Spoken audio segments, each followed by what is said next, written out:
అయితే శ్రీధర్ గారు, being a news, ఎన్నోసార్లు కొన్ని న్యూసెస్ వస్తూ ఉంటాయి, లైక్ ఫేక్ యూనివర్సిటీస్ అంటూ కూడా. వాళ్ళు ఆల్రెడీ అప్లై చేసేస్తారు, అప్లై చేసి జాయినింగ్ అయ్యే కొన్ని మంత్స్ ముందు వీళ్ళకి తెలుస్తుంది బ్లాక్ లిస్టెడ్ యూనివర్సిటీస్ అని. సో అట్లాంటి యూనివర్సిటీస్ నుండి వీళ్ళు ఎట్లా దూరం ఉండాలి, అసలు ఎటువంటి యూనివర్సిటీస్కి వీళ్ళు అప్లై చేసుకుంటే మంచిది అనుకోవాలి అబ్రాడ్లో?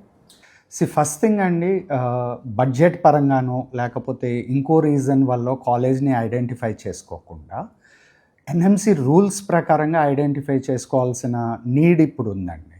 రెండోది, మినిమం 20 years ఆఫ్ ఎస్టాబ్లిష్మెంట్. అంటే కాలేజ్ ఒకటి స్టార్ట్ అయ్యి ఒక 20 years పైన అయ్యి ఉన్న కాలేజెస్ని వీళ్ళు సెలెక్ట్ చేసుకుంటే ప్రాబ్లం ఉంటుంది. Okay.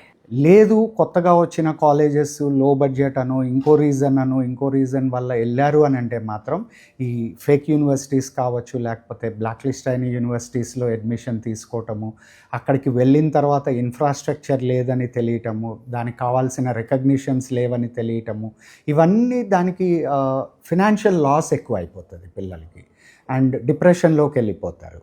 So before taking admission college క్రెడిబిలిటీని ప్రాపర్గా చెక్ చేసుకోవాలి. సో ఫస్ట్ క్రైటీరియా కాలేజ్ని సెలెక్ట్ చేసుకోవటానికి మినిమం 20 years ఆఫ్ ఎస్టాబ్లిష్మెంట్ ఉందా లేదా.